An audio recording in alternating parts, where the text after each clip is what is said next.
Let's read Higurashi Matsuribayashi. Hooray! Oh my god. Okay. So let's read my second favorite arc in the story, which is also the last one. Oh wait, we have to read Psycho Koroshi. I hope I like Psycho Koroshi because I didn't really like the anime for it. I don't know. I already configured it, so. Before we officially start, Matsuribayashi, just give me a couple moments, please. Alright. And let's hope that I'm comfortable. Let me configure the wires. Sometimes I move around a lot because the wires are all whatever and it's like annoying. Alright.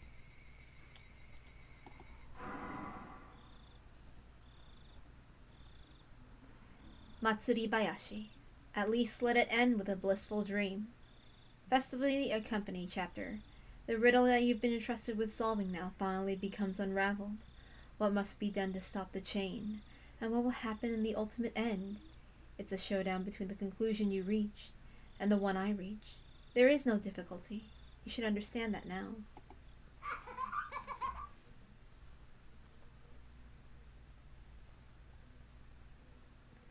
Everyone is entitled to happiness. The difficult part is accepting that. Everyone is entitled to happiness. The difficult part is fulfilling that. I too am entitled to happiness. The difficult part is working out a compromise. Frederica Berncastel. This is a work of fiction. Any resemblance to actual persons or organizations is entirely coincidental. The study was filled with piles of books and paper. In that study, there was a full-figured old man writing something at his desk in utmost concentration.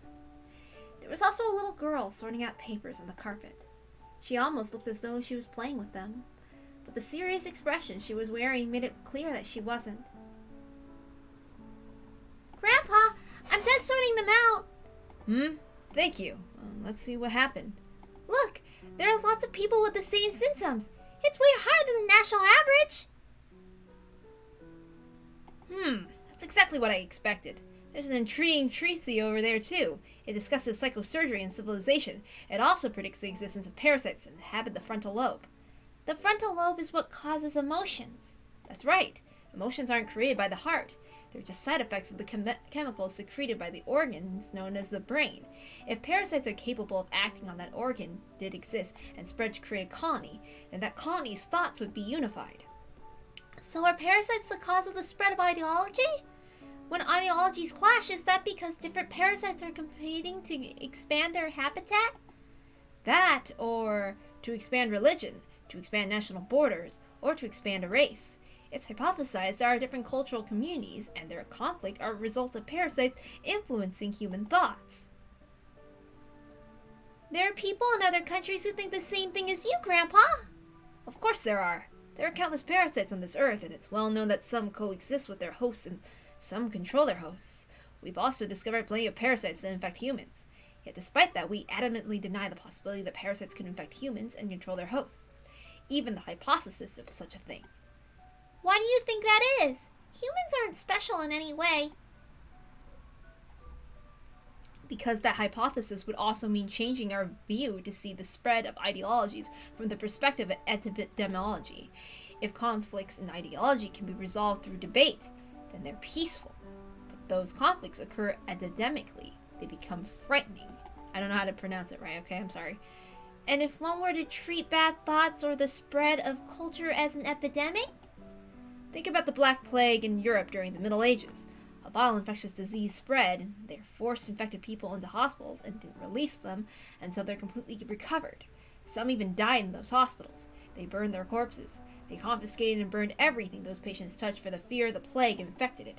They even suspected families of infections and forced them into hospitals. So they'd hospitalize healthy people over individual ideas? Replace an idea with a disease. The rest is the same. Patients won't be released until they completely recover. People burn everything that may have been touched by the patient. They force the patient's family to go to the hospital. People are free to think what they will, right? Bots aren't pests. If an idea was created by parasites, it would be exactly the same as a plague. In other words, an idea is like an incurable epidemic. So you mean anyone with a different idea is treated like they have a disease? That's right. If we bring this to its logical conclusion, parasites could be responsible for mass murders of people belonging to different races or religions. But this can be seen as justifying genocide. Therefore, talking about parasites in brains has been taboo since the war. What does taboo mean? It means something people shouldn't get involved with. That's why nobody researches these things. No one even remembers anything about parasites that live in the brain. They assume that parasites which control humans simply don't exist. That's almost funny. How can they prove something doesn't exist? That's impossible. Exactly. Proving that the devil exists is easy. You just have to show him to someone. But you can't prove that he doesn't exist. You can't show somebody something that doesn't exist. It's almost as if the parasites in the brain are controlling people so they can keep their own existence a secret. Me and my grandpa shared a happy laugh together. Humans are simply another animal in this natural world. We might be at the top of the food chain, but it's foolish to think that we're superior to others. Humans can be controlled by parasites. Just because the existence of such parasites hasn't been proven, doesn't mean they don't exist. They exist. I know they do. That's happened before in the scientific world, right? That's right. Not all scientists are recognized for their work while they're alive. There are many who are ridiculed and couldn't prove their theories to be true. But, Grandpa, I hope your theory will be recognized before you die. Otherwise, it would be so sad. But don't worry, God doesn't ignore people who work hard. Hard work always pays off in the end. But when will that happen? Nobody knows when God is going to descend from heaven. Just like you never know when you'll be robbed, so you always have to be alert and ready so that we don't miss our chance. That was something that my grandfather said all the time. Nobody knows when efforts will bear fruit, but it will happen one day. That's why you must always work hard so you have no regrets when the time comes. Your effort will bear fruit someday. That's what he meant. But is it going to happen before you die? Even though there are so many scientists whose work weren't recognized while they were alive? That was such a cruel thing to say. But I didn't mean to be cruel. I had seen how hard my grandfather had been working, and I also knew he wouldn't live forever. I just wanted his work to gain recognition before he died. Do you know of the resurrection of Jesus Christ? Yeah! He was crucified and resurrected after 3 days. You told me about it. How do you think Jesus was resurrected? Didn't he just get up as if he was waking up in the morning? He was buried after his execution, so his body was in the ground. Did he break open the tombstone and crawl out like a zombie? No, that wouldn't be called a resurrection. The sinners who killed Jesus imagined exactly the same thing. Jesus predicted just before he was executed that he would come back to life after 3 days. The sinners buried Jesus, sealed his tomb, and posted guards to watch over it. But what Jesus meant wasn't that he would resurrect physically. He meant his teachings would be resurrected. After 3 days, Jesus' teachings were resurrected, and people regained their belief. The hearts of those who wanted to be shown the proper way revived his teachings. That's what the resurrection of Jesus is all about. He came back to life in the hearts of his believers. Jesus doesn't exist physically on this earth, but he exists in people's hearts. In other words, that's when Jesus became an existence superior to humans. Even if it's after the author's death, as long as his work receives a fair evaluation, it will live again as a great achievement. Even if my body is gone by then, my life will return and receive recognition. Does that mean you'll become a god, just like Jesus did? Indeed. My research will be recognized for what it is someday. That's when I'll become a god. That's why I'm not in a rush to achieve that recognition. I don't know when that day will come. God doesn't know that either, but that day will come. That's why I need to continue to work as hard as I can. It was very sad to hear my grandfather say that his life would end one day. He wasn't ill, and he didn't only have a few years left to live, but next to the set average lifespan, his remaining years didn't look like much. The only person left in my life was my grandfather, so I didn't even want to consider what it would be like with him gone. Grandfather must have remembered that I didn't like to talk about that subject. With a tender smile, he gently patted my head. Of course I want my research to be recognized before I die. I will do my best. Yep, I'll do my best to help you too! I purposely didn't mention the before you die part. I caught myself before I said it. Thank you. That makes me very happy to hear. Grandfather smiled in satisfaction. His research wasn't exactly outrageous. He wasn't trying to uncover the mysteries of the universe. He was only searching for the possibility that parasites could be responsible for human behavior. Nothing more than that. Nothing outrageous. It really wasn't a wild idea. We even had some leads. Hinamizawa Village, Shishibone City, Prefecture. The villagers were possessed by a powerful homesickness, and when they're unable to return, they allegedly behave abnormally as if they're cursed. There's also some bizarre rules in place in the village based on their belief system. When he was working with the military during the war, my grandfather noticed similarities between the people in Hinamizawa and assumed some kind of existence was responsible for their odd behavior. He'd been researching it ever since then. In the middle of the 20th century, numerous strange diseases were discovered all over Japan. Most of them were caused by infectious parasites, and people started to pay attention to this forgotten field of study. Grandfather's research was simply one of those investigations into such diseases. Therefore, he believed it'd be published amongst other research and attain recognition soon.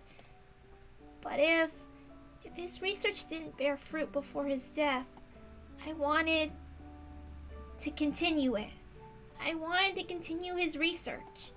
Grandfather taught me resurrection isn't something that happens physically. It's when your life's work is appreciated. That's what he meant by resurrection. That's when he'll become a god. So when my grandfather dies, he'll still be with me forever. I wouldn't have to be alone ever again. I'll always be with my grandpa. Our works will gain recognition, and we'll both become gods, gaining eternal peace. I will make my grandfather into a god. I will become a god. Therefore, we will be granted eternity. We'll be together forever and ever.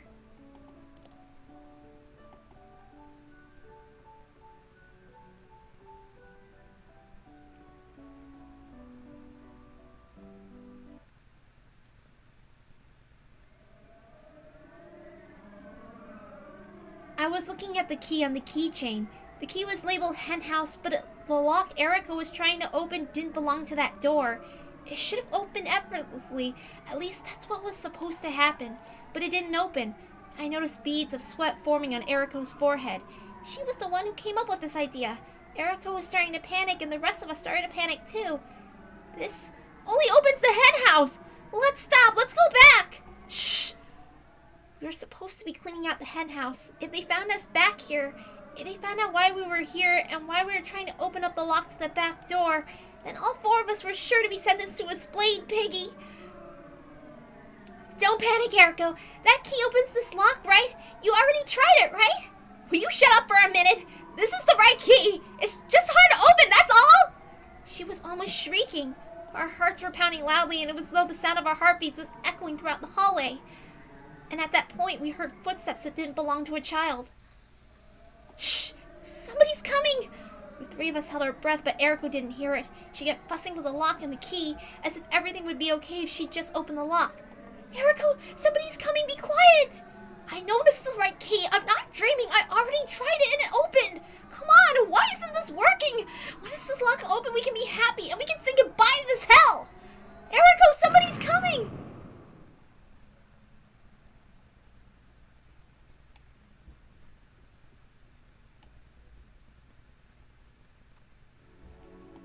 My father and mother died.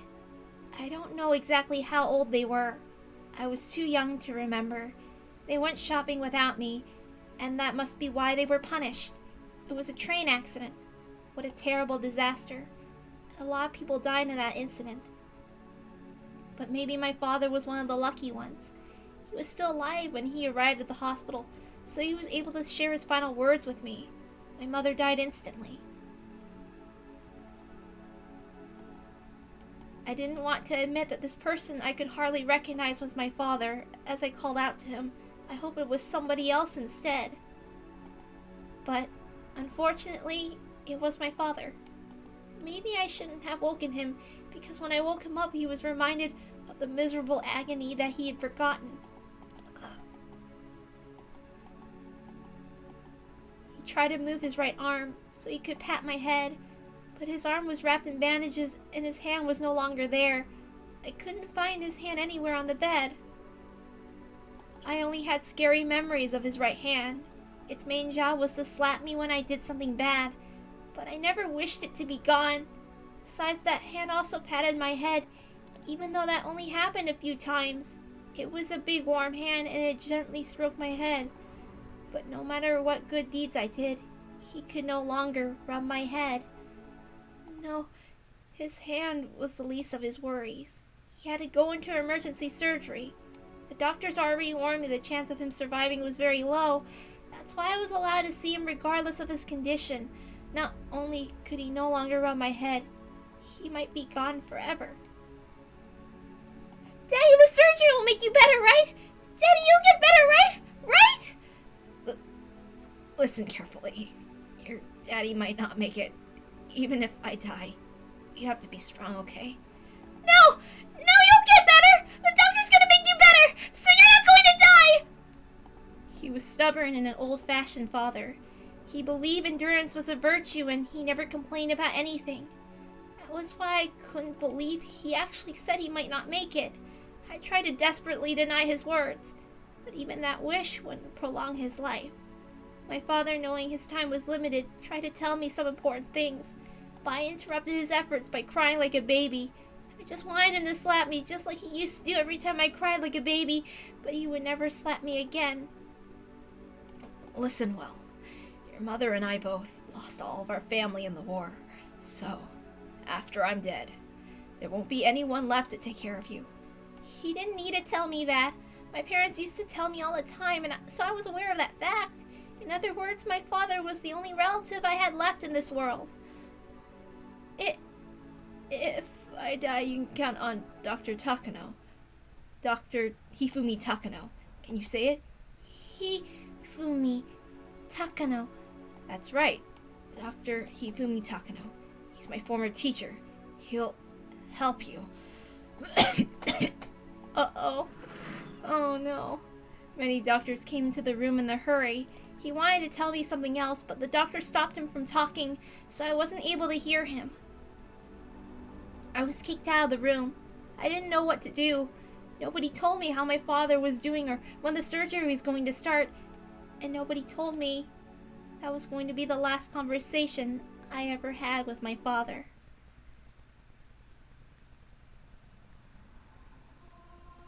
I think I asked people at the government office about Dr. Takano. They asked me if I knew his phone number. I said I didn't. Then they didn't ask me anything further. Sometimes they told me they'd look into it, but nothing led to anything. They couldn't find me a guardian, so I ended up going to an orphanage. At the time, there were plenty of orphans from the war, so although there were many orphanages around, they were all full. There were also some orphanages run by civilians. I was sent to one of those civilian orphanages. There was no profit to be had in taking in an orphan in the first place, so I thought those civilians who were running orphanages must have been very good people. I was sure they hoped that the children would grow in this loving environment and enter into society with a sense of gratitude. But reality isn't so kind. How many children in this world can actually express their gratitude toward their parents in the first place? Children are supposed to be nurtured by their parents' love. Therefore, when that environment is destroyed, their hearts are wounded. Every child has his or her own personality. Receiving infection doesn't guarantee that a child will become someone angelic. Not everyone's heart can be healed. That's why there were some problem kids at the orphanage. Maybe I shouldn't call them problem kids, though. The sadness and despair of losing their parents and the anger of having to hide such feelings filled those kids' hearts. Spending time individually with the children could have solved their problems. But at the orphanage where I was, none of the staff members even tried to spend time with them or put in an effort to understand them. All they could do was make sure the kids followed the rules. Therefore, they could only see the children's emotional pleas for help as problems. In this world, nobody expresses love without expecting something in return. The person who founded that orphanage was expecting something in return as well. He wanted the children to appreciate him. That was why such a faint dream was destroyed by cruel reality. The children called the orphanage a prison, and nobody appreciated the staff at all. In fact, all they did was complain. That made the staff slowly realize that love alone couldn't run a facility like that. Just like how the children called it a prison, the staff started to recognize the facility as a prison too.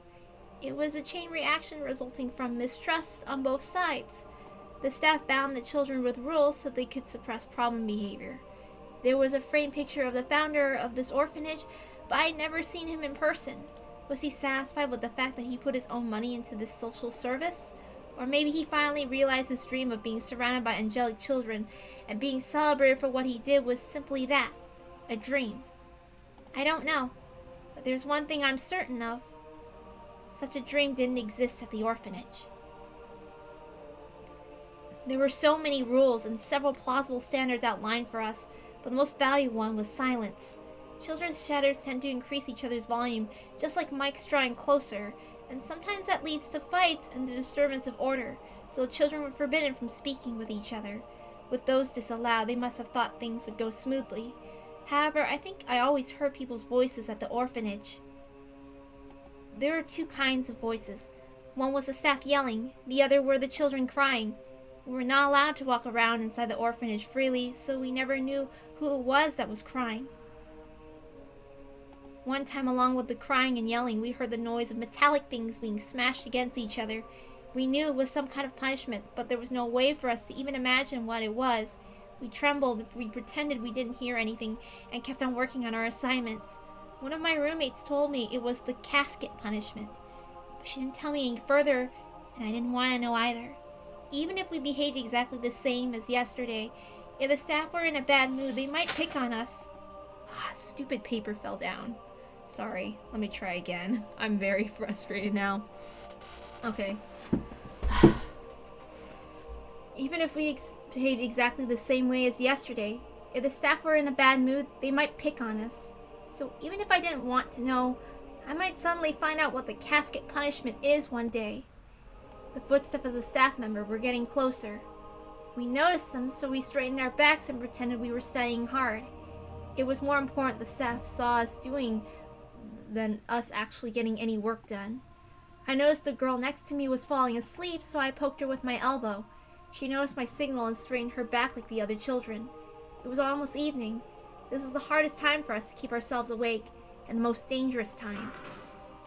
The door to our room opened and a mean-looking man showed up. He looked around to make sure none of us were falling asleep. Even if we were actually studying hard, if he thought we were asleep, we were out. That was why we had to make sure we appeared to be studying very hard. The man walked around our desks. I hoped he would just walk by me.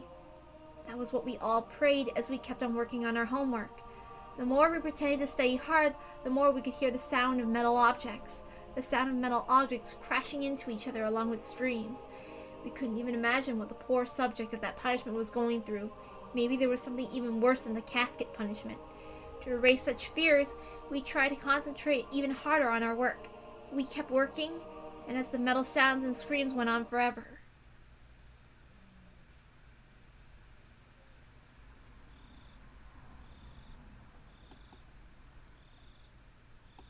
The only time we were allowed to exchange words with our roommates was right after turning the lights off and going to bed.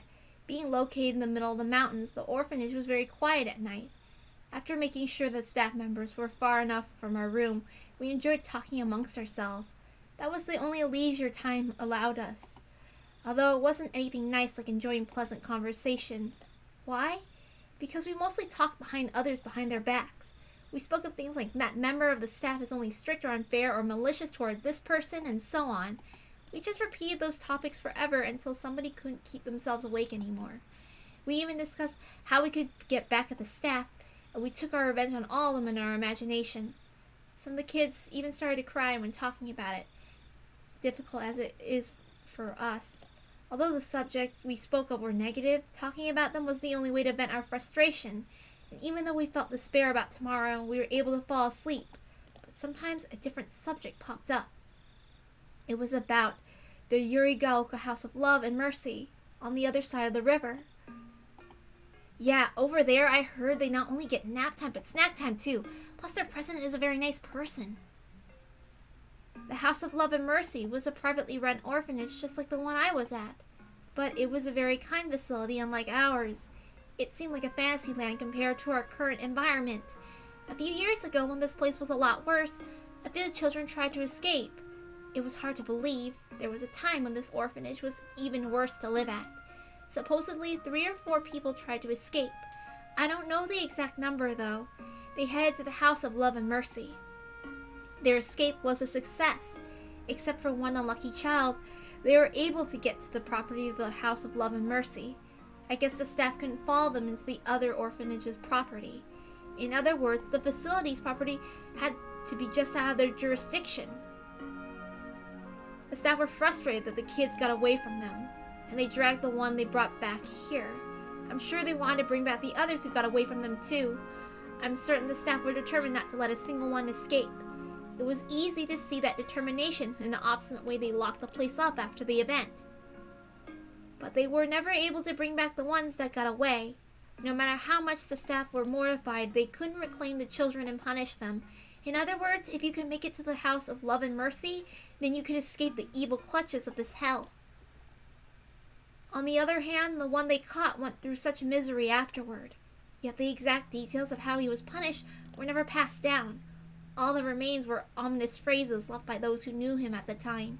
The drowned ducky, the mashed caterpillar, the splayed piggy.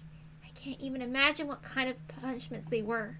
The only thing I can say is that those punishments were supposed to be far more harsh than the casket punishment, which was the most cruel punishment I knew of at the time.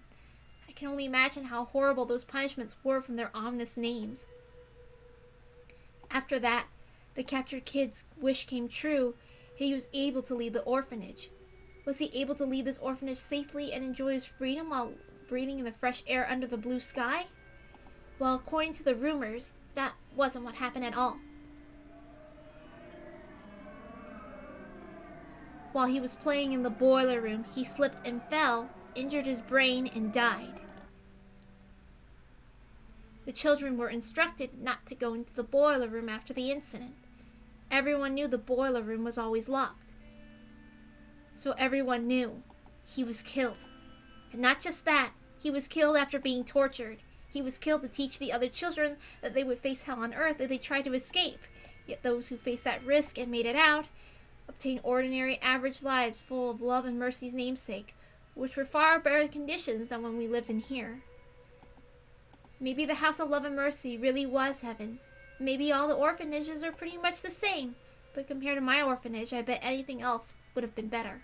Even if somebody escaped successfully, the police would catch him, then he'd be sent back to the orphanage, which would pretty much be the same as being killed.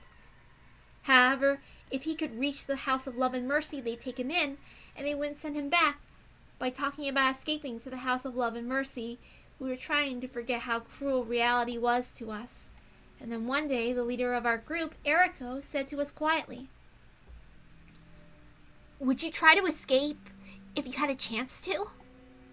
Who didn't want to escape from here?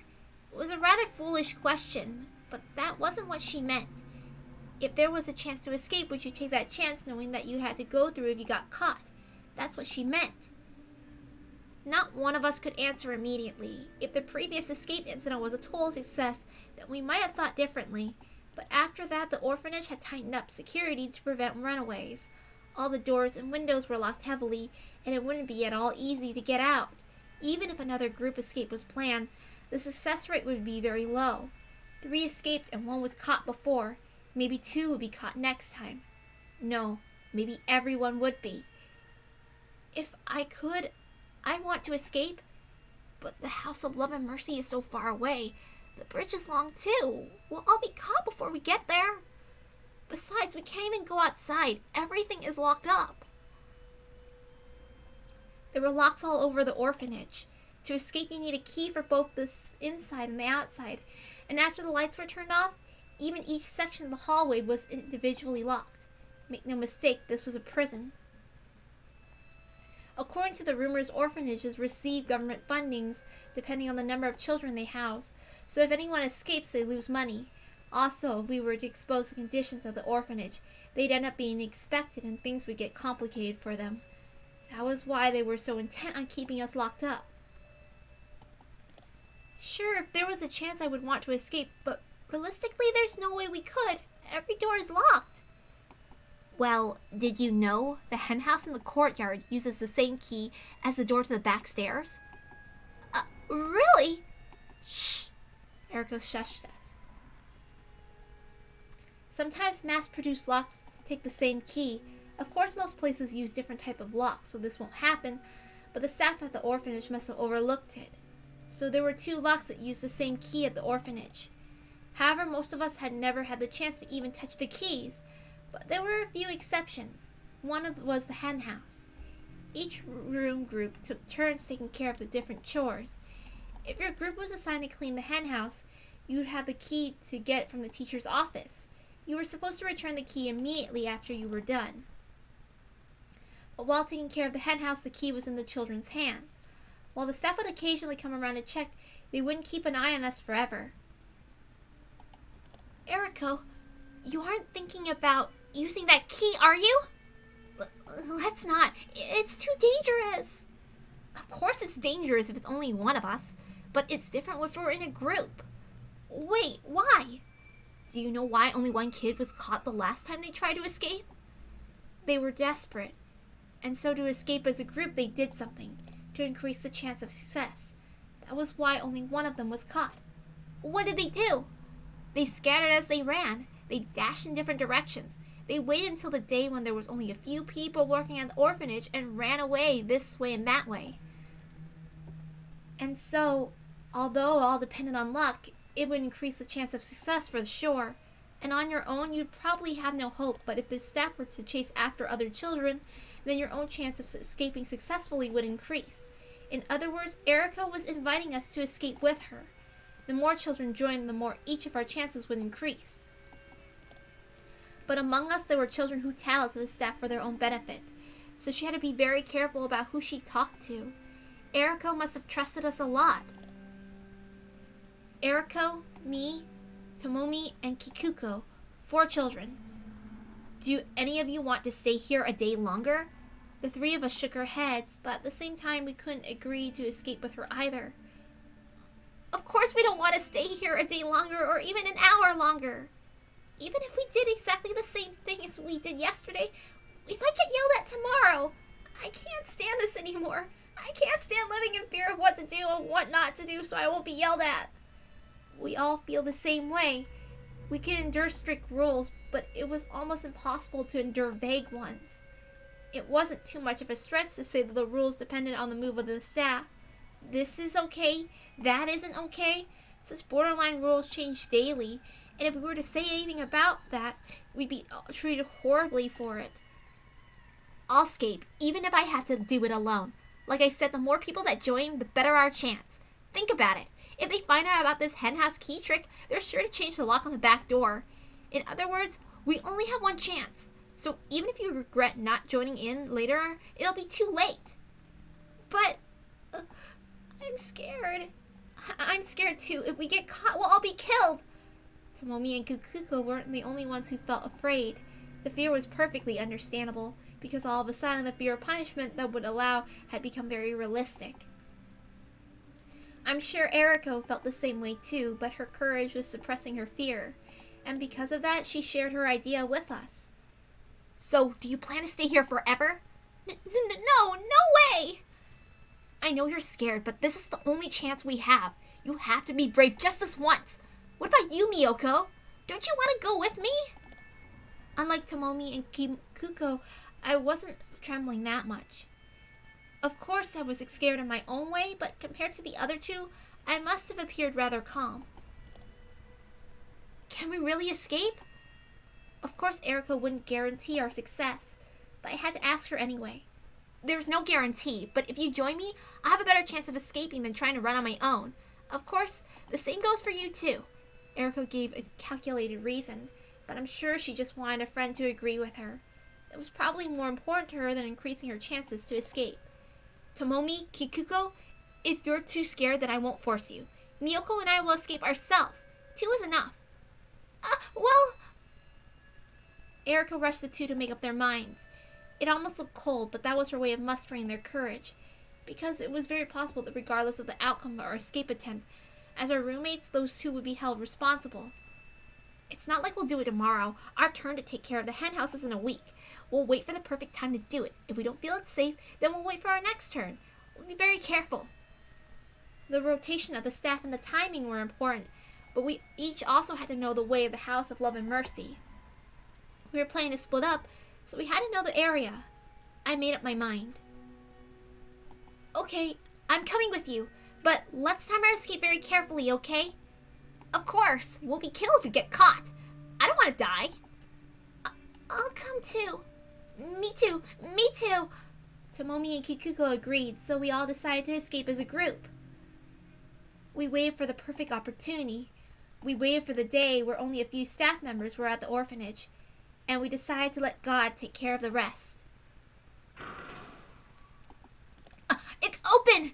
Maybe it was the way I did it. Eriko tried to open the lock several times without success, but I got it to open on the first attempt. The back door opened slowly, and we felt a cool breeze. This isn't the world of freedom just yet. In fact, it was the exact opposite. If the staff were to find out we were here, we'd be in big trouble, and it was a world of danger. Unless we went through the dangerous world, we wouldn't be able to go any further. Okay, let's go. I think Eriko wanted to say that. We were planning to leave with that as our cue, but we heard instead wasn't Eriko's voice. What are you kids doing here? We started to run. It was raining. We all got soaked immediately and our clothes stuck to our skin. While that would normally be very uncomfortable, we couldn't even stop to think about that. We could only keep running in the rain. We were dashing on gravel, but it felt more like trudging through a muddy rice field. My feet kept sinking and I couldn't pull them up. I was frustrated because no matter how fast I tried to run, I wasn't gaining any speed, and I felt a sense of urgency. I heard someone yelling, "Escape," behind me, and all I could do was run like crazy. Okay, everyone! Go in different directions! Scatter! Come on, scatter! With Eriko's cue, we all went different ways, hoping they wouldn't be able to come after us. We'll be able to reunite safely at the House of Love and Mercy? All 4 of us there together, or maybe someone would be missing.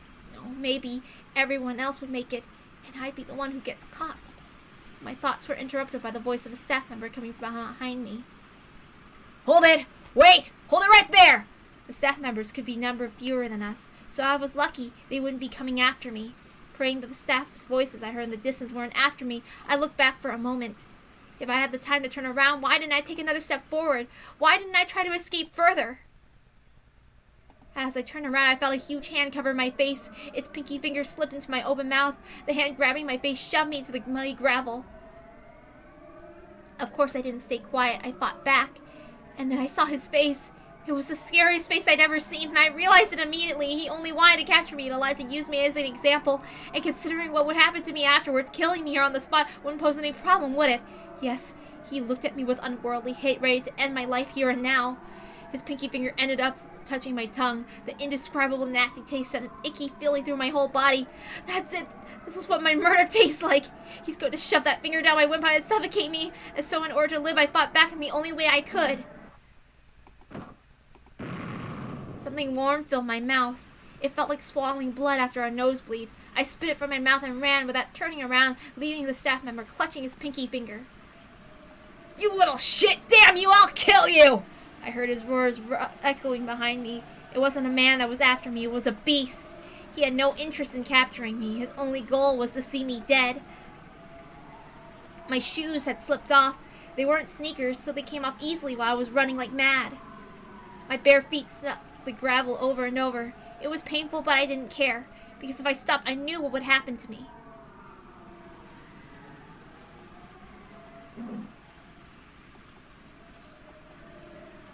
The tree branches cut my face and barbed wire scratched my thighs. My feet and toes were bloody from running on the gravel.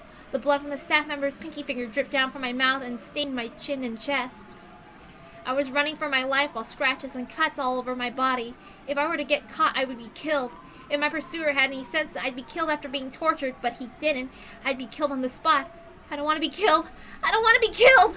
My lung and hearts were about to explode. My mind was blank from the fear and lack of oxygen. I was about to lose consciousness. I might have given in if I didn't hear the voice of the staff member coming after me. My knees were shaking. My legs wouldn't move properly. I felt like I was going to fall like a puppet without springs, but I couldn't fall. I couldn't fall just yet. It was too late. My face had hit the gravel. I felt the awful sensation of falling, and immediately after the roar of the beast coming from behind me. Damn you, my finger!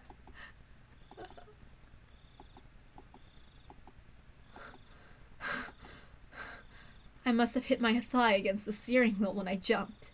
I can feel the throbbing pain delayed slightly. I'm sweating all over. I wiped the sweat from my forehead and put my hand on my chest, only realizing how fast my heart was beating. I rubbed my thigh and I rubbed it in a straight line. That's not where I hit the steering wheel, but I feel like this is where it hurts. I can't see the scary beast in the moonlit car. I have my shoes on and I'm not covered in blood. My toes are fine too. Someone knocked on the window, startling me. Major, it's time. Oh, thank you. I wanted to take a nap, so I told him to come wake me up in an hour. Maybe an hour was too long. Too long a nap actually makes you tired. I put my seat back up and got out of the car. The cool breeze feels good on my skin. I only see the moon, and there's nothing else to see on this mountain trail. My car and the command vehicle disguised as a trailer are just parked on my side on the street. I'm sorry, I messed up. Sorry. I can still feel that bad taste in my mouth. I spat out on the side of the street, but even that wouldn't get rid of it. In other words, she's having PTSD right now. She's having a flashback from her dreams. The taste of blood, saliva, and rain. Sweat from my forehead and raindrops got into my mouth, but I couldn't swallow, so I ended up drooling. That sensation around my lips brought back memories, and I tried to wipe my mouth. Maybe I'm nervous. That's why I had such a bad dream. I think there's a coffee machine in the command vehicle. An unpleasant cup of coffee will wake me up. So, has anything happened yet? No, not yet. We just got a Gifu scheduled check-in. Everything is okay over there. I see. Hey, could someone make me a cup of coffee? Sure. Cream and sugar? Just cream, please. No, please put in some sugar, too. I still have a bad taste in my mouth. The feeling of biting and crushing his little finger and his filthy blood filling my mouth. I'm sure a sweeter cup of coffee will wash down that bad taste and also wake me up from my nightmare completely.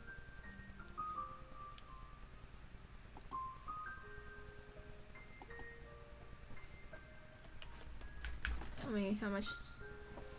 What? Okay, we still have time.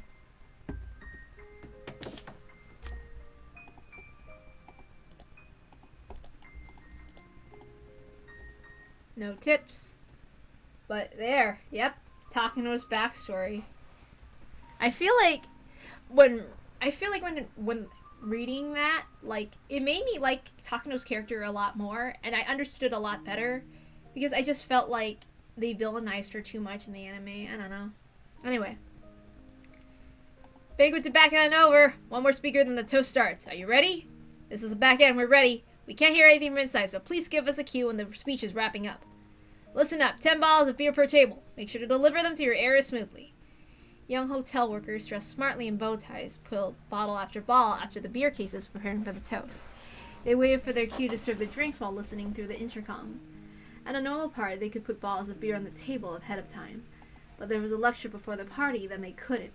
Guests don't mind sushi going dry due to a long speech, but they don't like seeing their tables get wet with condensation from the bottles of beer, and more than anything, they certainly don't want to drink warm beer. That's why beer has to be served right before a toast. However, there's always a speech before a toast, and usually a long one. Especially at a big party like this, there's a lot of guests that give speeches, so it's extremely difficult to know when to serve. For that reason, the bottles end up sitting outside by the banquet room, and people end up drinking warm beer anyway. There were several dozen tables with white tablecloths on the banquet room. Approximately 8 people were sitting at each table. There were at least a few hundred people in the room. The banquet room was filled with excitement. There were many plates of different kinds of food on each table. A sushi platter, a sashimi platter, and a fruits platter. Alongside the wall were cooks ready to serve fresh sashimi. All the guests appeared to be well-mannered gentlemen, and clearly were notable people in various different fields. The huge and beautiful chandelier above them clearly indicated that this hotel had a status good enough for these famous people. An elderly gentleman was giving a lengthy speech on the stage before making a toast. Usually people don't like such long speeches, especially if it's before a toast. But the guests occasionally shouted, "Yes! Yes!" and some gave him a loud applause, filling the room with their fervor. Maybe fervor was a pleasant way to put it. It was probably more accurate to say their excitement was bizarre.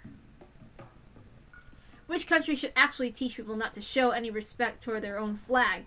There are no others. It's happening only in Japan. That's right! That's right! Is forcing people to respect their national flag and anthem an obstruction of their freedom? That's a foolish idea. Listen, love for one's national flag and anthem comes naturally to all. To know ourselves, to know our culture, to understand our history and our country itself. Those are the things that make you realize that you're a Japanese citizen and make you understand that part of your play is the citizen of this country, and the feeling that you get is the love toward your own country. However, those anti-Japan teachers are proclaiming that it's militaristic brainwashing. Those stupid claims are wrong. What are those people doing anyway? They're teaching our children to hate being Japanese. They're the ones brainwashing them with this self-destructive education. They're teaching our children Japan should be ashamed of itself, and they should be ashamed of being Japanese. Forget who you are and deny your country. That's what they're teaching them. These innocent children listen and believe such nonsense. Of course they do. They go to school and learn things, right? If their teachers teach them that, of course the children will believe it. Can you believe such corruption exists? We must do something about this country's education, no matter how much it takes. The sound of applause filled the banquet room. All the gentlemen agreed and expressed they felt the same way by cheering him on. After that, a gentleman wearing a cloth sash approached the stage. The hall welcomed him onto the stage with another round of thunderous applause. A rousing theme of a popular drama series played as he took the stage, but it was entirely unnecessary for the overwhelming applause. If you can't tell, it's the nationalist, the right-wing thing, okay, for the people. I mean, I don't know. Anyway, so if you can tell why I'm not reading enthusiastically, that's why. Also, I don't feel this way toward any country, okay? My personal thoughts is, I don't care about country flag or anthem stuff. Never cared. Anyway, the man's sash carried his name with large letters, and along the name was the prefecture he was running for office in. Let me introduce you to Patriot XXX. This man has served as a former government as his right-hand man as the director of the office in the government for many years, supporting the prefecture's government for a long time. Since the previous governor has decided to retire, he was appointed as the next governor. Unfortunately, you have those anti-Japan teachers in our prefecture. While they proclaim freedom of education and freedom of thought, they are shamelessly forcing an anti-Japan education down on our children. They won't teach real history. They teach their children that everything was Japan's fault. They don't even mention the true purpose of the Greater East Asia Co-Prosperity Sphere, or all those who fought to save Asian peoples from Western control. They don't even talk about how many Asian countries were actually Western colonies before Japan showed up for our freedom during the war. Our country was recovered amazingly since then, yet our children don't even know any of that because those teachers don't teach them. How truly, truly sad. I can't stand the fact that those anti-Japan teachers are actually teaching our children alongside those teachers who are teaching seriously. They're insulting our educational institutions. I'll become a government and get rid of those teachers. I'll straighten out our education system and make sure our children will grow up to be decent young people who can carry on Japan's future. He, XXX, announces his candidacy for the next year's prefectural governorship. We appreciate your support for him. I promise I'll straighten out our Japan's education system. Thank you for your support. Okay. Again, the banquet room filled with applause. The man receiving was receiving a standing ovation. I need to explain a bit about this banquet before you misunderstand. It wasn't the conference of a political association or a lecture by a political candidate. It was hard to believe, but it's nothing more than a meeting of a college's alumni association. Everyone should be familiar with what those are, whether it's elementary school, junior high school, or college. Once you graduate from one of those, you normally belong to an organization of alumni. You receive invitations for reunions where you enjoy talking about the good old days. However, there are many different types of such organizations. Some are simple, and some are united with much tighter bonds. Once an organization becomes united with those type bonds, it's no longer a simple organization of alumni. Rather, it becomes a significant faction known as an alma mater clique. In Japanese society, it's traditional for graduates to form tighter bonds than to go beyond the level of an organization. Also, the more superior the alma mater, the stronger this tendency holds true. The Imperial University, one of the best universities in the country, is famous for its deep bonds it graduates from. Why do superior people like to bond? It may be because they take pride in being superior, but more than that, maintaining connections is the most significant reason. All Imperial University graduates are elites in their respective fields. They generally like to succeed and become important people. When they do, the unity of their alumni association gains immeasurable meaning.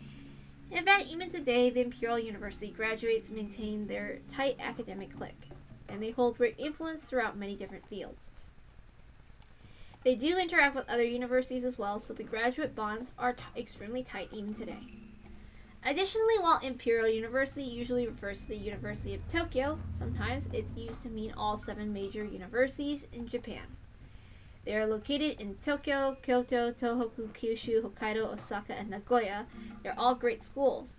There happens to be an organization of alumni that includes all those 7 universities. The elderly gentlemen in this banquet room were each from those organizations. However, not every graduate would get an invitation here automatically. It is a society of select gentlemen, and in order to become a member of one must first fulfill several conditions, such as a recommendation from an existing member, contributions to the society, possession of status, and so forth. Therefore, all the members are important people from different fields, and obviously the power of this organization is of a political nature. But there is one very more important criterion one has to meet to join: strong patriotism, a heart that longs to contribute to Japan and its rebirth. As a result, this organization has become extremely nationalistic, once again right-wing. Up on the stage, the candidate for the prefectural government was still talking passionately. Among those elderly gentlemen in the crowd, Takano can be found. Takano seemed to be used to this kind of conference and seemed unsurprised at anything that was said.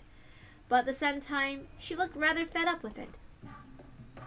She was in attendance. She must have been one of their members, which meant she possessed not only an extremely excellent academic background, but that the older men had acknowledged her equivalent contributions to society and that she possessed strong patriotism. However, her academic background was the only qualification she had meant to join. She was only able to join as a special case because of her connections. She didn't even hold prejudiced ideals like the other members did. So why was she here today? Probably because of the same reason the man giving up a speech up on stage. The man on the stage didn't actually have prejudiced ideas, much like Takano. He only prepared a speech that he knew the guests would like. Politicians only want votes. Each and every person has a vote, but appealing to each one of them takes too long. The most efficient way is to appeal to organizations with a unified idea and a unified will. In other words, this man was giving this speech so he can garner support from those powerful people. The elderly gentlemen in the banquet room will then do their best to support him, since he appears to share their ideals. They can offer many different kinds of expediency or whatever support and assistance. I did it wrong. To an outrageous degree, I might add. If the day's events continue the same way, the organization would likely decide to officially support him. They'll probably give him a great deal of financial aid. They'll assist him in different ways as well. Of course, the man on the stage won't only be the one gaining something. When he wins the election and becomes the governor next year, the organization will welcome the governor as a new member and gain even more political influence. Eventually, the organization will become so powerful that nobody can ignore it. Those of you reading this right now probably get the sense that they're no mere alumni association. You'd be absolutely right. After reaching this level, they were a fine syndicate. No, they would be a secret society if the group wasn't so open about its activities. Now, I'm sure some of you readers are brushing this off, thinking there's no way such a suspicious organization could exist in Japan, but everything I explained is entirely true. There are several different influential groups and organizations within our society, and you need to understand that they hold powerful political clout and influence our national policies. Some are alma mater cliques, like the one I've described above. The others are scientific societies serving different parties, industrial groups, advisory committees, religious organizations, community service groups, and so forth. Also, there are right wings and left wings, the hawk and the dove. I won't go listing their specific names here. You've probably read them every now and then in your average newspaper. In Japan, the term for such forces aren't very common. Most of you readers probably think of suspicious organizations wearing white hoods when you hear the phrase secret society and laugh it off. But unfortunately, that's a huge mistake. In America, where there's far more territory and citizens, there's way more groups like that, and they possess such a vast influence that ignoring them is impossible. So the terms they use for such forces doesn't apply to those on the scale of the syndicate. Sometimes people say that such groups have more power than the White House, and they're referred to as the shadow government. Even here in Japan, we have a shadow government before the war, our Zaibatsu. After we lost the war, the GHQ dismantled those blocks, but 40 years have passed since then. There's no guarantee our country hasn't given birth to another shadow government, given how good we are at collusion, groundwork, and backroom deals. Takano Mio was, in fact, attending a conference of such shadow government. Oops. Sorry, I really find it boring. I mean, because I'm not interested in politics in a sense, but I mean, I understand the importance. Okay, just saying. And it is very important to consider. Anyway.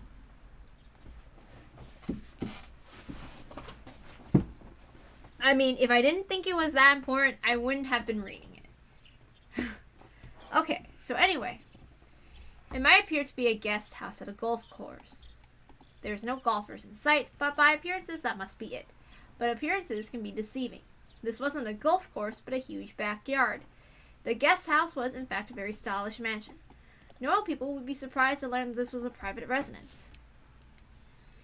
The interior of the building was as lavish as the exterior. There were beautiful carpets on every floor. Expensive-looking decorations on the wall, expensive-looking bottles of alcohol on the shelves. That's the kind of room Takano could be seen in. There was a knock at the door, and an old man in a wheelchair and a young woman pushing it entered. As Takano stood up to bow, the old man stopped her by raising his right hand. No, you don't need to stand up. Long time no see. I've been telling you to come to see me any time, but you never do. It's great to see you, Koizumi. The old man sat down on the sofa with the assistance from the woman. He was very old. His face was covered in wrinkles, and he could hardly do anything on his own. Even so, he still had a great deal of power and influence. Oh my, you haven't changed a bit, have you? I can see the lipstick on your neck. Oops, let me try again. I didn't realize that was Takano. Oh my, you haven't changed a bit, have you? I can see the lipstick on your neck. Oh, is that right? Okay, grieve, how embarrassing. There was no lipstick on his neck. The woman who was helping him with his wheelchair was too beautiful to be a mere helper, so Takano had suspected something. As it turned out, her guess was correct. Although he was so old he could die the next day, he wanted to stay sexually active until the very end. Even the Grim Reaper would think that's just absurd. Mio, you've become quite beautiful yourself. You're not a little girl anymore, eh? Oh, stop. If you really think that way, why did you try to touch my bottom, What have you got to touch from having an old guy like me touch your butt? I'm sure you have plenty of chances to touch such a softer butt, don't you? Takano and the old man enjoyed a tasteless conversation. They'd clearly known each other a long time and were very close. The young woman came back to serve tea. After she left, the old man started to speak. Anyway, I'm so proud of you, Mio. I'm sure your grandfather in heaven is proud of you, too. I hope so. But I'm not even close to approaching the level of my grandfather's great work. Takano was unlucky in many different ways. The era he lived in, if he lived in a different era, I'm sure he would have finished his research. But he lived in that era, and ironically, that was why he noticed the existence of the Hinamizawa syndrome. The world today is in the nuclear era, with America and the Soviet Union glaring at each other over mounds of nuclear stockpiles. It takes nukes to have authority as a major power. Yet we've forever abandoned our nukes thanks to our 3 anti-nuclear principles. In this age, we're now a nation without nukes. How deplorable. In the middle of the 20th century, despite rising tensions between the East and West, there was a temporary peace known as the Cold War, brought by a balance of nukes pointed at one another. Permanent memberships in the United Nations were monopolized by nations with nuclear arms. They secured their predominance with nukes and bound the world with nuclear non-proliferation treaties, eternally banning non-nuclear nations from the world stage. For Japan to become a nation that can compete with the world, it must develop nuclear arms or something as powerful. That's what some people believe, at least. Realistically, Japan will never arm itself with nuclear weapons. I know, the citizens wouldn't accept it. Even if the government ignored their opinions and armed itself with nuclear weapons, it won't work. By abandoning nuclear weaponry, Japan gained the deterrent power of the United States, though some people thought the only way for Japan to become equal to the United States would be to get rid of nuclear arms to get nuclear arms of their own. But realistically, that was impossible. Even if Japan armed itself with nuclear weapons, that wouldn't automatically let Japan join the great powers.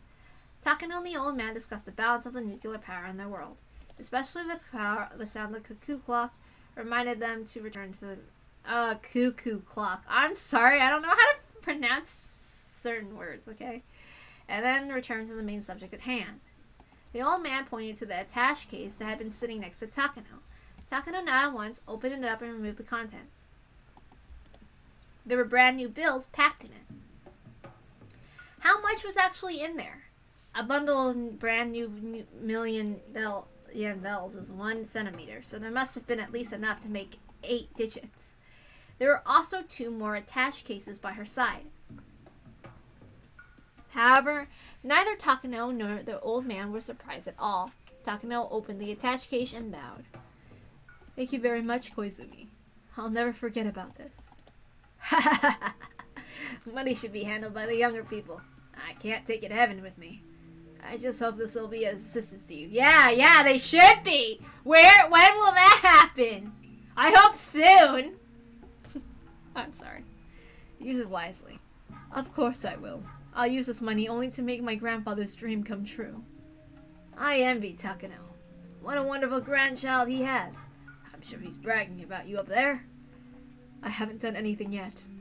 I'll have earned his praise when I complete my grandfather's work. I'm so jealous. My boys are no good. They're only interested in making money.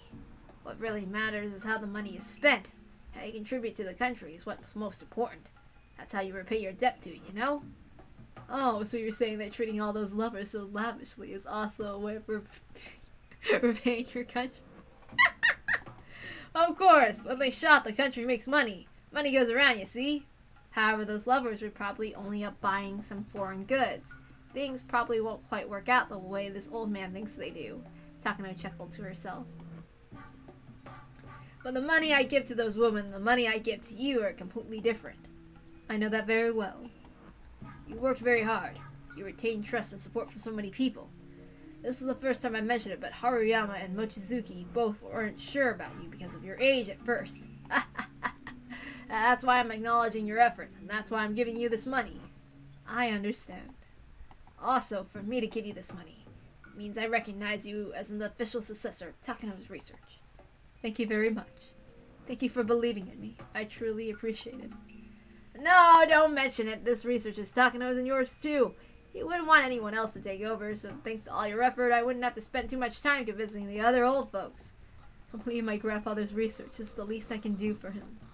I won't begrudge any efforts toward that aim. Takano smiled as she remembered everything she had to go through to get to this point.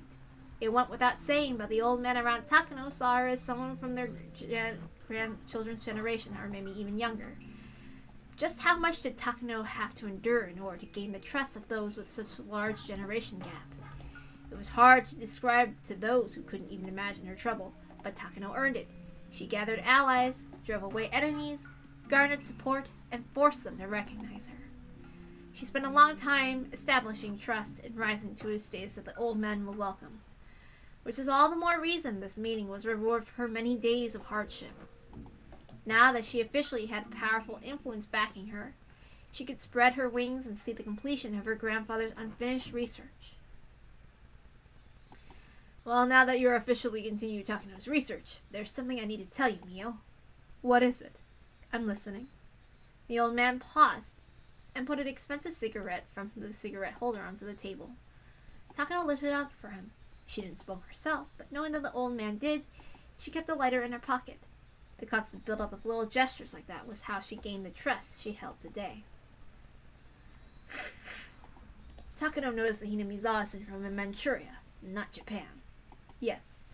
According to my grandfather's journal, around Showa 15, he learned that many soldiers sent from Hinamizawa to the Kwantung Army expressed terminal symptoms, which led him to surmise that an unknown infectious parasite dwelled in Hinamizawa. Oh, I have to note something.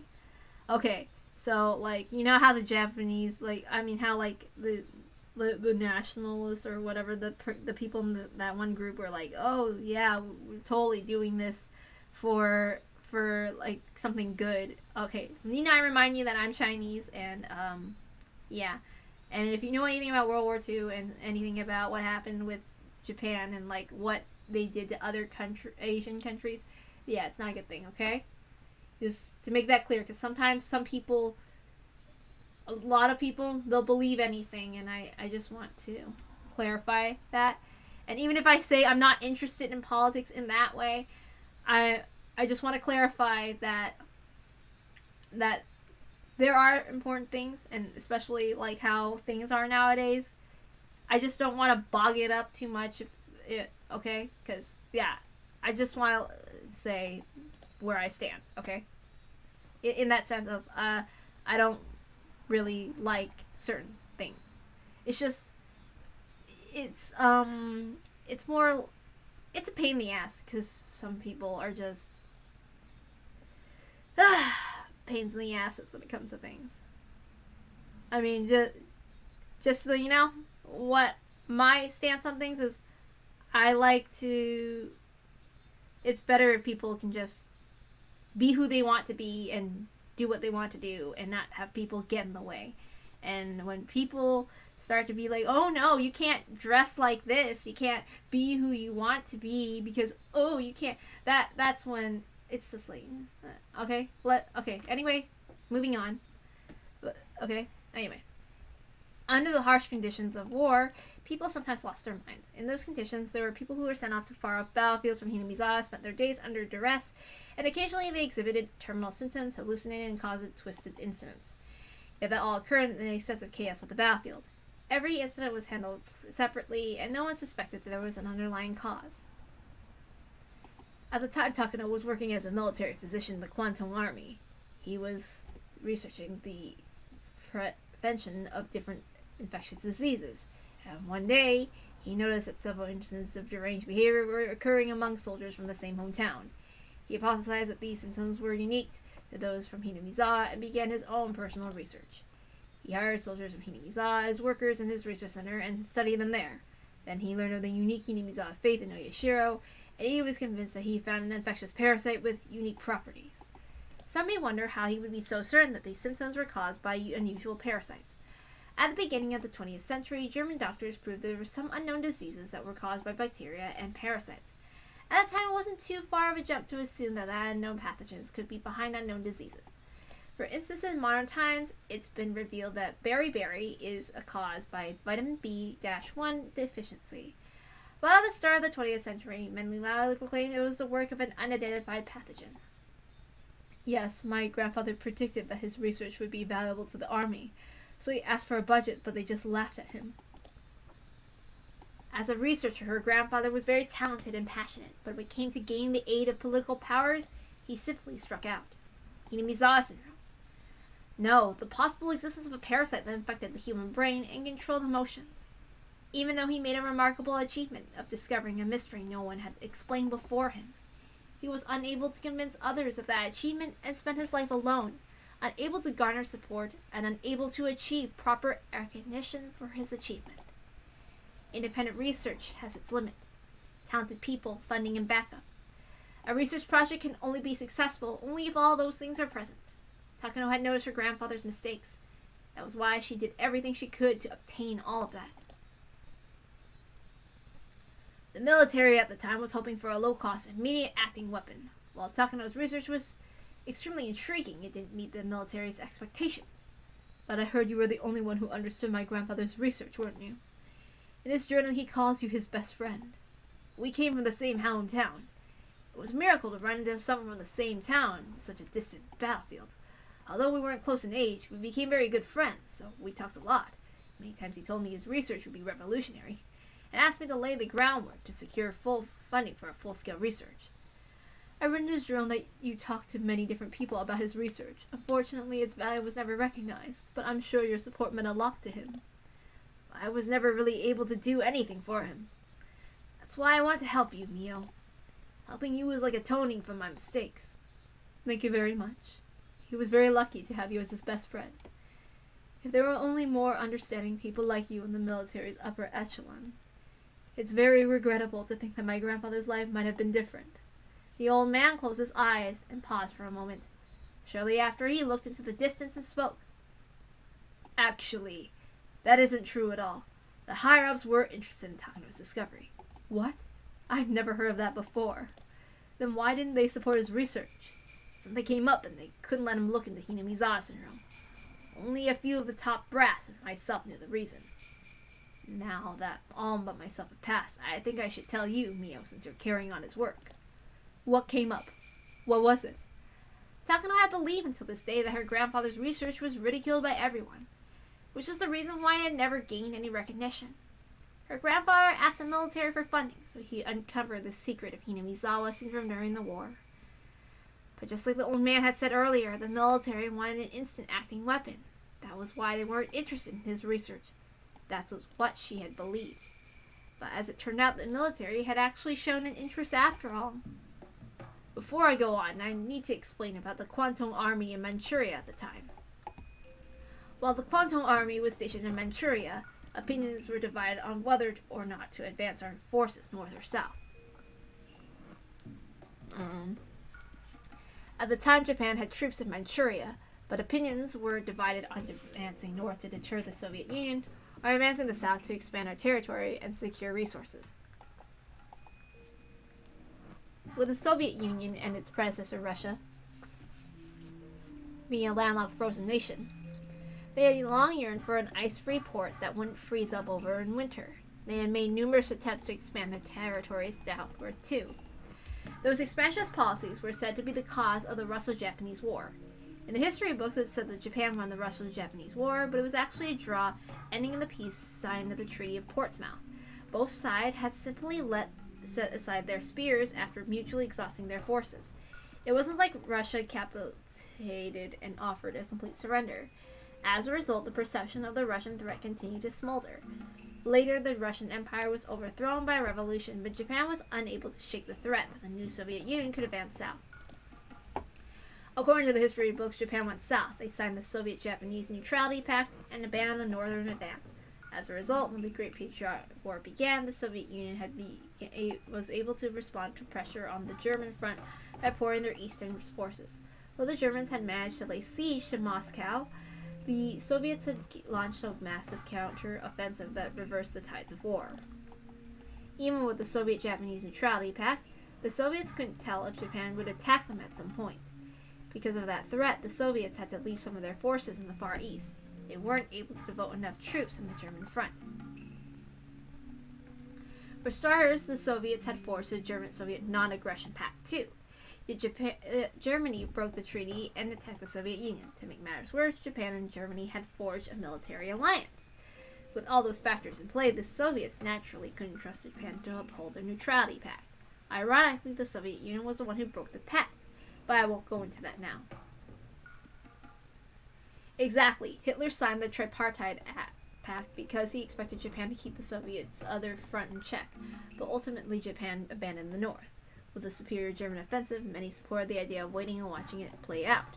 They believed that if we did advance north, it would be after Germany had conquered Moscow.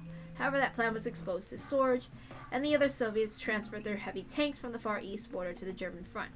That secured Germany's defeat of Moscow, and the Germans began seeking a string of defeats, starting at the Battle of Kursk. It was a turning point of history, huh? During the Cold War, the Soviet Union was recognized as a global power, but at least in Showa 15, the Kwantung Army didn't think it was a particular threat. Japan had earned a victory with the Russo-Japanese War, and they took a new Soviet Union government lightly, assuming it wouldn't be stable after overthrowing the Russian Empire. That underestimation was correct after the Non-Homin Act incident in Showa 16. Oops, no Minhan. After several fierce short-term battles with the Soviet Union's advanced mechanized corps that led to great losses, the Kwantung Army realized they shouldn't fight the Soviets. That inclined Japan toward the Soviet-Japanese Neutrality Pact. But at the very least, up until the Nomonhan's incident, the Kwantung Army was strongly conscious of the Soviets and divided on the advancing north or south. Thanks to that, there were also voices advising caution, suggesting we avoid an all-out war with China in order to shore up our forces against the Soviets. But the Sino-Japanese War broke out after the Marco Polo Bridge incident, right? July Showa 12. The Japanese and Chinese armies were staring at each other at the Lugo Bridge in Beijing. It was the middle of the night on July 7th. The Chinese army fired on the Japanese army in training and they engaged in combat. This triggered the long Sino-Japanese War. Yes, according to the historical records, that incident triggered the Sino-Japanese War, but with opinions divided over the advancing north or south, the army was equally divided over a full-scale confrontation with China. No, in fact, we even received orders from General Staff Headquarters to resolve the matter quietly before the incident grew much bigger. So those supporting the northern advance wanted to settle the Battle of Lugo Bridge quietly, insisting that the conflict with China was pointless in light of the anti-Soviet strategy. However, those in the mainland supporting the southern advance using this incident to cause dispatch more troops to China. They enacted hard policies against China, and thus the Marco Polo Bridge incident became the trigger for Japan and China to enter all-out war. After that, their bitter struggles in the Nomonhan incident, Japan greatly revised their Soviet strategy. They signed the Soviet-Japanese Neutrality Pact and secured the route for their southern advance. The Sino-Japanese War got worse and worse. If the Marco Polo Bridge incident hadn't happened, it's possible that history would have gone very differently. Maybe we would have ended up in a war with them anyway. However, the South faction didn't get that chance, and the military authorities would have been restraining the Soviet Union, and the Soviets would have to divide their forces between the East and West, and maybe Germany would have invaded Moscow, and then Japan could have gone to Siberia. The map could have been very different today. Germany wouldn't have necessarily won the war if it had succeeded into taking Moscow. England was keeping its strength on the other side of the Dover Strait, after all, and the United States was poised to enter the conflict. Besides, Napoleon once occupied Moscow, but in the end he couldn't beat their winter and had to withdraw. It's one of those ifs, huh? The Axis might have won the war. Yes, it's possible the gunshot from the Marco Polo Bridge incident changed the tide of history. Both sides had different opinions of who fired the shot, right? According to the Japanese side, a Chinese soldier fired a shot at the Japanese soldier who got too close to the Chinese camp. However, the Chinese side claimed that the shot was a conspiracy invented by the Japanese military. But the shot was fired, even though nobody knew who actually pulled the trigger. It sparked the Sino-Japanese War. Yes, that's what the history books say. But Koizumi, what does that have to do with my grandfather? In the Marco Polo Bridge incident, a shot was fired at the unit, and that was a training in the middle of the night. Everyone summoned for roll call. They were missing one soldier. The soldier came back later, and it was said he was sent as a messenger and got too close to the Chinese camp. By the way, did you know that soldier was from Hinamizawa? Really? When Takano was talking about Hinamizawa syndrome, he said the soldiers from Hinamizawa could suddenly fall into a deranged state. We realized the soldier from the Polo Bridge incident was in fact from Hinamizawa. Then what about the first shot fired? I don't know the truth, but I think it's possible that a soldier from the terminal stage of Hinamizawa syndrome fired the shot. That soldier was killed in the incident, so there's no record of it and nobody knows exactly how he died. The Japanese side claimed that the Chinese army had fired at them and negotiated with that in mind. Just a scant few days after the incident, Japan demanded an apology from the Chinese, as a show of force dispatched 3 divisions of reinforcements. The Chinese side, of course, was opposed to that. The situation escalated at once. If research into Hinamizawa syndrome continued, the higher-up side would negatively influence the Japanese army's claims. So in order to avoid the risk of traversing into that political gray zone, they rejected Takano's research. So because of that, they refused to even consider my grandfather's research long after the war ended too. Yes, that's exactly it. The war is over now, but there's still some conflicts regarding the historical recognition. Even if Takano didn't mean for it to happen, if his research into Hinamizawa syndrome became public, it might cause a resurgence of quarrels over the long-ended war. Certain authorities were afraid of that, so they made sure his research was ignored even after the war. I was long warned not to aid him in any way myself. Takano tried to remain calm, but she couldn't stop herself from grimacing. She just found out the real reason why her grandfather's research had been ignored. It was the cause of secret maneuvers by political masterminds. And those masterminds feared it so much. Ironically, that meant they acknowledged the importance of his research. Takano was saddened and frustrated to no end by her grandfather's lonely life. However, they're all dead by now. I'm the only one who knows about this. If Takano was still alive, I was going to apologize to him and give him my unconditional support. But he's no longer around. That's why I'm apologizing to you and offering you my full support instead. Are you sure? Wouldn't research into the Hinamizawa syndrome dredge up those same subjects again? It's different now.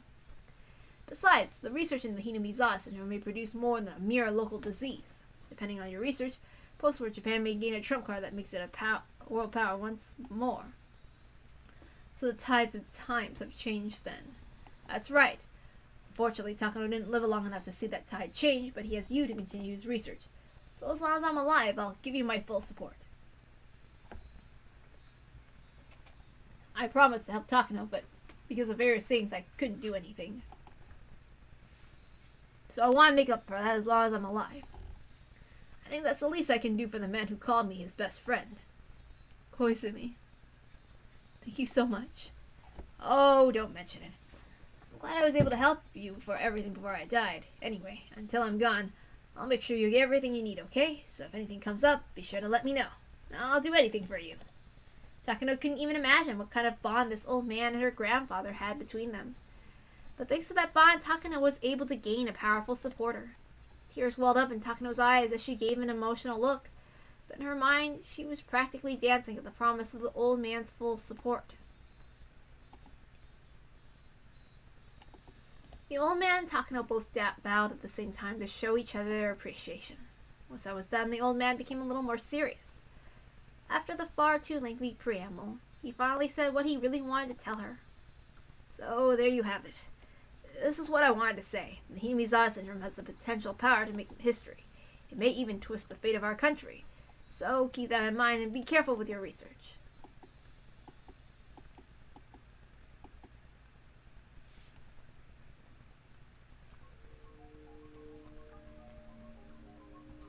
After the proprietor finished serving the food, she bowed and left. The room was very tastefully put together, reminding them of a tea ceremony room. It was sparsely decorated. Quite a bit of money had obviously gone into it. This is a very famous Japanese restaurant, where many high-end officials and other important people held secret meetings. Takano was there, accompanied by about 5 gentlemen. She was still sitting slightly further away from the other men. They were clearly in a much more important position than she was. One of the men, wearing an expensive double-breasted suit, told Takano not to be so nervous. Please relax, Takano. What we read here is very interesting to us. I can't believe this research was just sitting here for dozens of years.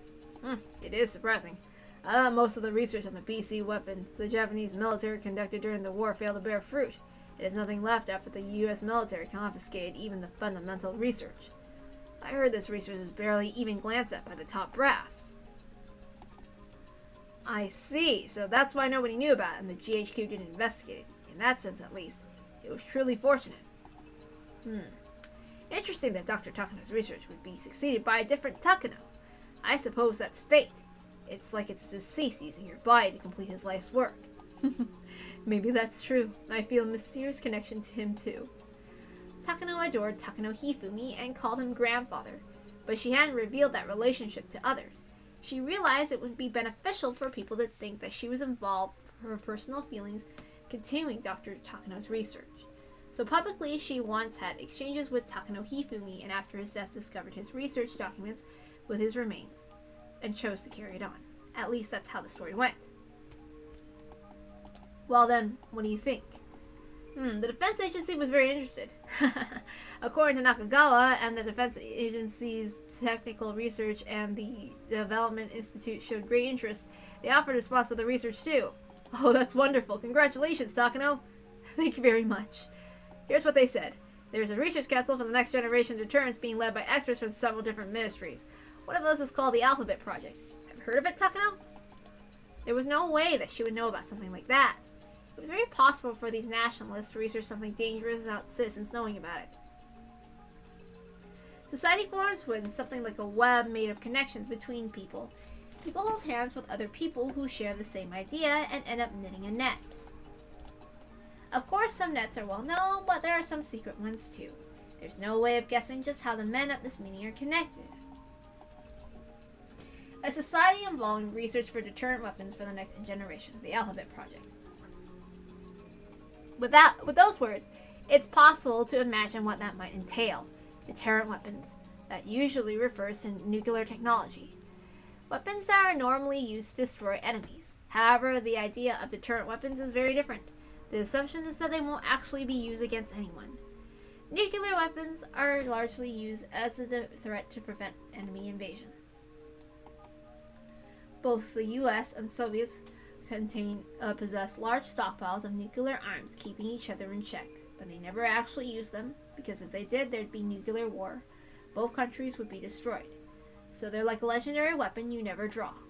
Of course, that last resort only works because both sides have nuclear weapons. If one side lacks them, they lose all military negotiation power. In other words, nations without nukes are powerless before nuclear armed states.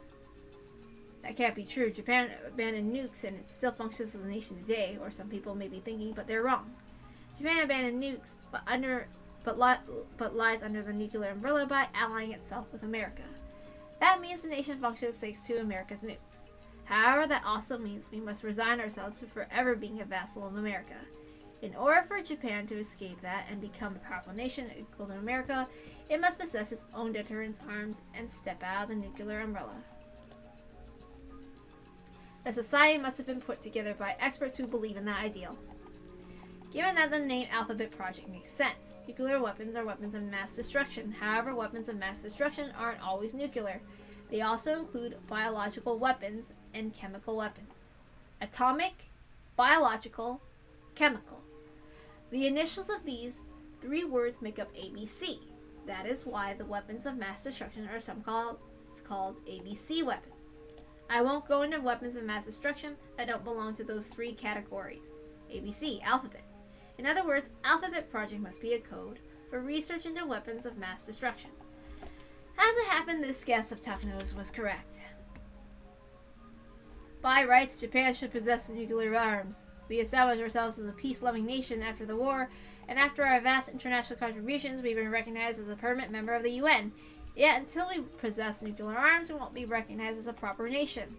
That's a long-held desire of post-war Japan. Exactly. However, realistically, thanks to the Nuclear Non-Proliferation Treaty, the major nations hold a monopoly on nukes.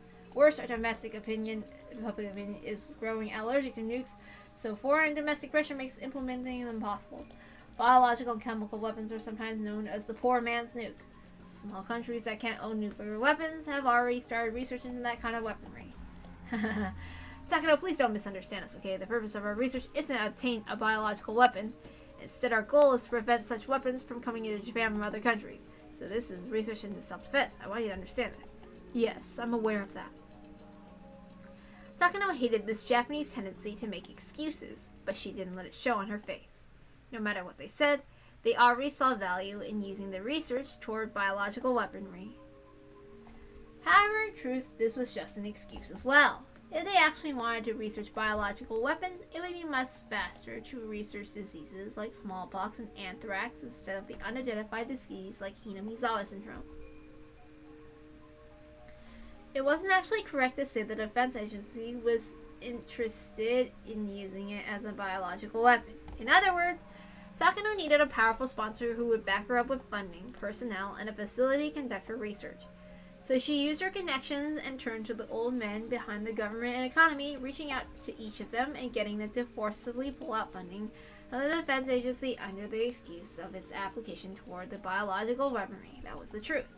Therefore, her project wasn't officially recognized by the defense agency. To be exact, the people who secretly controlled the defense agency were the ones who knew about it. These masterminds diverted funding from the defense agency to the Alphabet Project, and then they pushed for Takano's research to be a part of it. Takano gets her funding, and the influencers get to drain public funds through kickbacks. Considering that it was doubtful this project was genuinely about researching the next generation of deterrence arms, It was probably just an excuse for the masterminds to funnel money into their own pockets. Well, those complicated matters didn't matter to Takano. Whatever these old men and influencers were planning wasn't her business. As long as she could get funding for her research, that was enough. Either way, Takano had found her sponsor. It was one of the biggest organizations around too. This has always been her grandfather's dream. Takano was trying to stay calm, but she was about to jump up and down in excitement. Nakagawa says once the research gets underway, he doesn't mind buying it out. Although it's still incomplete, he definitely sees potential in it. You're absolutely right. This research is only halfway complete. Sufficient funding, facilities, and personnel will be indispensable. About that, here's where the negotiations start, bud. Apparently, they wish to take on this research in its entirety. I feel bad saying this, but they think the burden is too much for you to bear alone. Hearing that put quite a damper on Takano's ecstasy. I'm not trying to make money off of this. I'm working as a researcher purely out of intellectual curiosity. What I need is a sponsor, and what they seek are results. That's the relationship I had hoped to establish. Takano realized she was talking rather breathlessly, so she tried to calm herself down. Either way, they'd be backing the research. Considering they're hoping for results that will merit the budget, they probably feel that Takano is still too young to handle it. I know, you've been working on this for a long time and you don't want anyone to just grab it from you, right? I totally understand that, of course. We've already informed them, so here's the compromise we came up with. First, we'll start your research as an offshoot of the Alphabet Project, and once you have the board of directors' approval, you'll be given official funding. We'll have you participate in the project as the associate researcher, and you'll take part of the research that way. If she wanted their funding, she'd have to fall under their authority, of course. So far, she had no objections. However, the Research Society has listed a few conditions in exchange for funding this project. First, as just mentioned, is to entrust the position of lead researcher to an individual that's skilled and talented in this field of research. I hate to interject, but who would be more knowledgeable about this than me, other than the late Dr. Takano, of course. Now. Please calm down, Takano. I understand how you feel. Still, how is this any different from selling my research to this individual? This isn't what we discussed at all. Calm down, Takano. Those cunning old men didn't miss the sight of the faint leak of anger that crossed Takano's expression. They gave evasive laughs, as if remarking how immature she still was if she let her emotions show over such a little thing. However, they weren't laughing to look down on Takano. On the contrary, they were trying to tell her to wait until the end. Of course, we'll make sure you get your way. Koizumi told me to take very good care of you. Do you think I'd just ignore you after you told me that? Don't worry. Please let me work things out. I'll make sure to make you happy. What do you mean? You see, I get to select the person in charge. Everybody chortled except Takano. After a moment, she joined in. In other words, he meant he would find just the right person. The defense agency had suggested finding an expert to lead the project because they didn't feel comfortable with just Takano. However, Takano's sponsor was the one tasked to find such a person. In that moment, Takano realized it. Ah, how wonderful it is to have such a powerful backer. Let me work it out. I'll find some candidates for you. All you have to do is pick the one you think would be the most suitable. Takano felt better after hearing that. While she wouldn't be the official head of the project, she ended up leading it from the shadows. Of course, she wasn't an expert per se. Having a partner would actually be beneficial. Give me some time to talk to the other end. I'll make sure you'll be happy with the outcome. Please just be patient for a while. I understand. Thank you for everything. Oh, by the way, it's not just the defense agency. Nagata from the Ministry of Health and Welfare is willing to help you too. He introduced me to Ito from the National Institute of Infectious Diseases. He's willing to help you with the equipment and other technology. Really? Thank you so much. This is a natural project, isn't it? Congratulations, Takano! This is all because of your effort and the deceased Dr. Takano's hard work. Oh no, this is all because of Dr. Takano. I haven't done anything yet. Being humble is a good virtue. Just like Koizumi told me, you truly are a nice person, aren't you? No wonder he adores you. Anyway, they want you to join the defense agency. Luckily, you have the doctor's license, right? We'll secure your position as a medical officer of the TRDI. Do you mean I'll be a public servant? I wasn't expecting that. All the organizations that are involved with the Alphabet Project are public institutions. The SDF is actually interested in this research as well, and they're making strong requests to dispatch some of their personnel too. So depending on the circumstances, you may be treated as an SDF member. Well, just think of those matters as official squabbling over jurisdiction. So to stand above those officials, you'll need your own official position. No matter what, make sure you'll be happy, so please don't worry about anything. I understand. I'll let you work things out. But knowing Dr. Takano's research was once rejected by the old Japanese military, it's hard to believe the self-defense force is interested in it now. While that couldn't be stopped, with the war situation worsening, the Japanese military sought something with immediate effect, something that could turn the war around. I don't think they were looking down on Dr. Takano's research. That wasn't true, of course. Takano already heard that confession from the old man. She exhaled. To her, it was like meeting in front of her was happening somewhere far away. She had longed for this day to come and worked so hard to reach it. Finally, her grandfather and his research were gaining recognition. This is the day that she had dreamed of. So she was frightened just imagining that it might be an actual dream. True joy can't be felt all at once. Oftentimes, it's a delayed reaction. Takano thought that's exactly what she must be feeling. I imagine that you'll probably be given a field officer's rank. Since you'll be second in command, you'll likely be a major. That's wonderful. Major Takano, huh? My, I'm a little jealous as a man. I wish I had a rank like that. Oh boy, oh boy. Major Takano, huh? Mm-hmm. A major? What does that signify? Well, it's a reasonably high rank in the rank system of the self-defense forces. It's like a sub-manager of the company, I guess. That'll be your rank once the project gets underway. It's equivalent to a lieutenant commander in the old Japanese military. What a coincidence! Dr. Takano was a lieutenant commander in the old military. Takano remembered suddenly. They were right.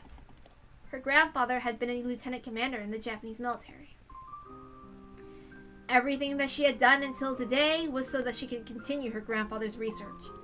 Now everything had fallen into place. She'd even been granted the same rank as her grandfather. She'd always believed that succeeding his research would be proof that they had a bond tighter than blood. And now, she would even be the same rank as him. This is fate, Takano thought. Maybe this is even a message from Grandpa.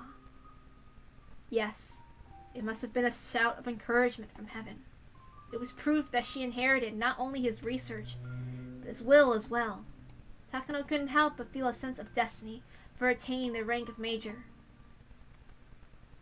Grandpa, I'm finally here. Nobody else could hear her say that, but her grandfather in heaven could. That's what Takano believed. She'd only come so far. There were still a lot of things to do for this research to be recognized as a great work. Otherwise, her grandfather won't become a god. She wouldn't become one either. You must become a god. That was in her grandfather's will. I wasn't able to do so. That line preceded it. It was her grandfather's dying wish. Her grandfather entrusted it to her. All of his research. A god can't be physically brought back to life. A god is made in the hearts of people who remain alive. Her grandfather will live on in her heart.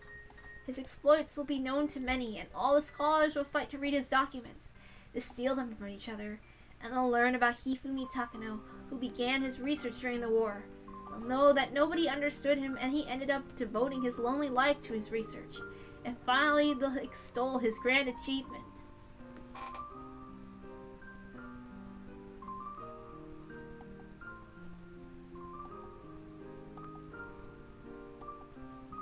Sorry if I struggled to read some of the other parts. It got really freaking boring. I can't stand some of the other stuff. My god, why the hell do you have to put that in there? That's never ever ever use that thing, okay? Alright, we gotta end it soon. So I'll probably end this stream soon.